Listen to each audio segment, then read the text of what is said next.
Welcome to the Dog Trainers Podcast, a podcast created by dog trainers, for dog trainers, or anyone who's ever fallen in love with man's best friend.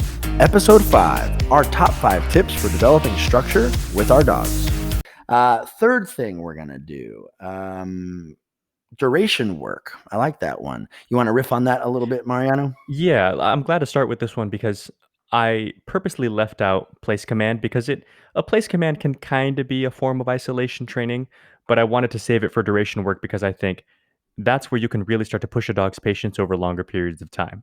So, just to touch on it very clearly, isolation training. If your dog's great in a crate, that's awesome. If you want to step it up a little bit, an example being you have a party, Super Bowl Sunday, something like that, Thanksgiving, you can bring your dogs into the corner of the room, put them in place, and leave them there. It's still a form of isolation, but they're in the room with you. But the key is don't let them use distractions in order to break that command. And it's a bit more high stakes because the dog, physically speaking, has the freedom to move, but mentally speaking, they have to learn how to bring themselves back to neutral and not break commands. Got So it. to move it on to duration work, even people who know about place commands or downstays, and I think you can agree with this too, they do them, but they always seem shocked whenever we talk about the benefit of doing them for a long time. Whenever I tell somebody, a well-trained dog that leaves my training program, by the end of it should be placing for like 90 minutes at a time Yeah. with Simple. distraction. And people are Yep. always like, "Really?" But it's a very beneficial mental tool for the dog to have because if things are going on around them, Right. they want to engage, but they need to learn how to let these things go and relax. Totally.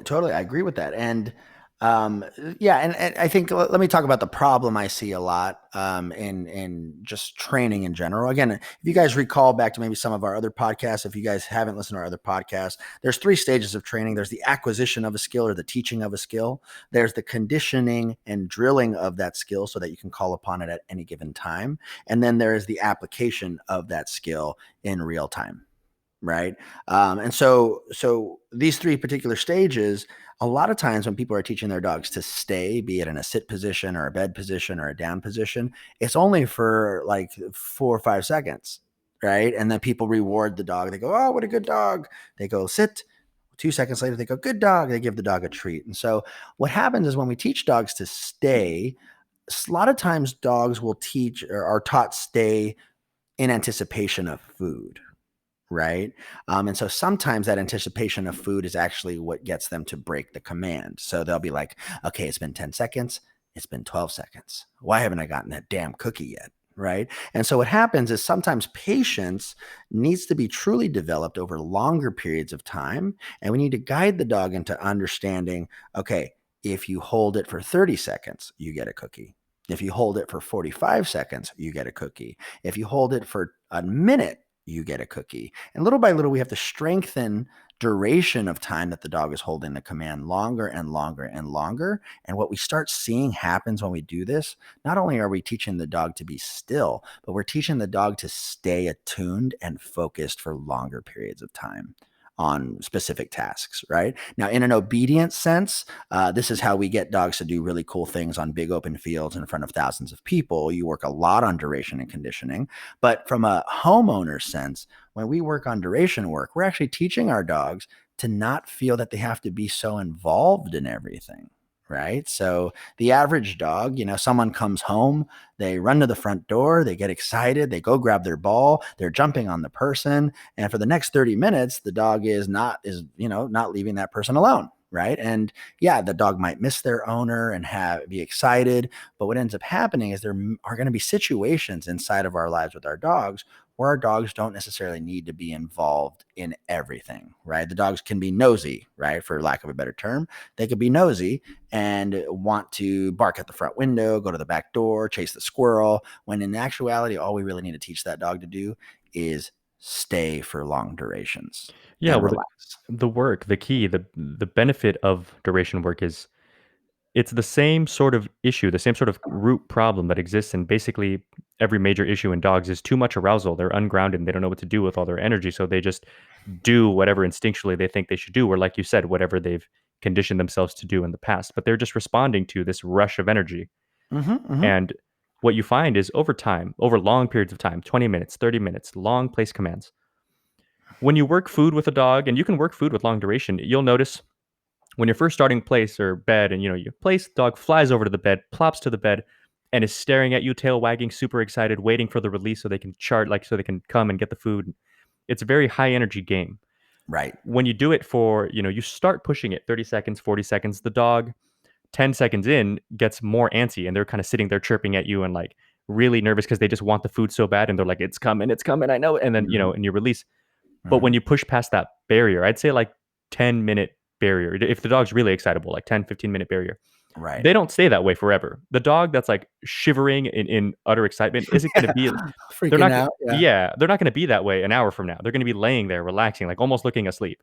But the Exactly. minute you say you're released, boom, they're gone for the food, same thing. So it's a matter of teaching them to, I know you're excited, and, we can strategically build up the excitement, which we'll get into in a bit. But Right. it's also a very valuable tool for the dog and for the owner to know how to bring it down. Right. Right. Now, as dog trainers, we kind of use these terms like duration work and things like that. These are just titles for them, but easier ways for you guys to understand them is patience work, right? Ultimately, the end result of duration work is teaching our dogs patience so that they have to wait for the things that they might want. So that way they understand that not always do you have to get things just because you feel like it. Right.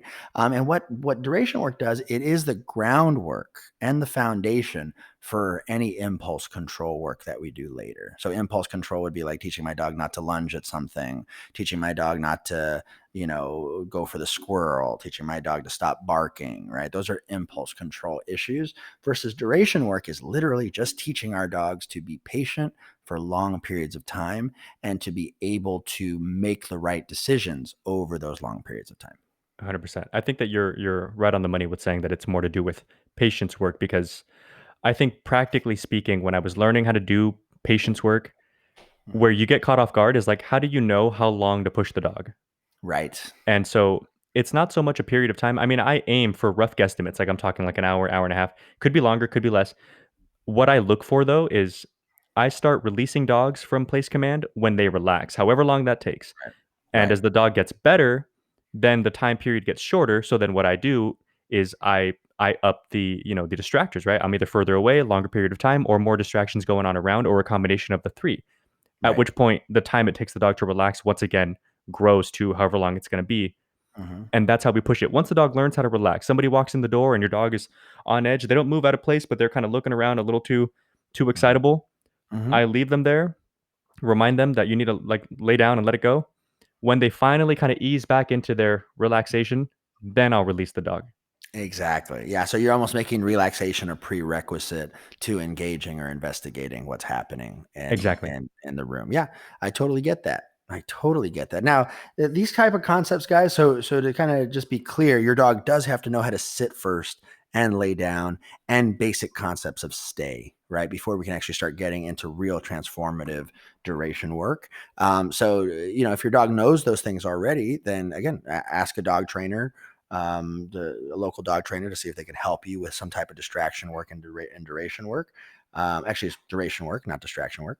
And yeah, hopefully they can help you guys with it. But just know that the beginning of it, it's going to be slow amounts of progress. So, like for example, when I'm teaching people stay for the first time, maybe that first session, we're happy with a 10-second stay. Your dog Right. stayed for 10 seconds. That's awesome. Reward that dog.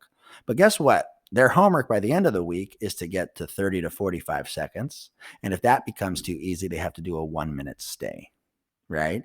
And it's so interesting because once people get past 30 seconds of staying, 10 seconds is rough, 15 seconds is rough, 20 seconds is rough. But once you can get a solid 30 seconds, 1 minute becomes super easy for your dog to do. It's really 100%. crazy. After 30 seconds, your dog kind of loses track of time. So if you guys can't do a 30-second stay, um, then work up to a 30-second stay, but just trust after 30 seconds, it becomes so much easier for your dog to stay for 45 to a minute. And you know what? If your dog can already do a 30-second stay, why isn't your dog doing a minute stay? You just have to push it just a little bit more. So go ahead and push it just that tad bit. Practice it both in the sit position and the down positions, or Mariano was talking about a place command, and all of this duration work will start adding up and start strengthening that muscle of patience and impulse control. All right. 100%. Cool. Thank you for listening to the Dog Trainers Podcast, a podcast created by dog trainers for dog trainers or anyone who's ever fallen in love with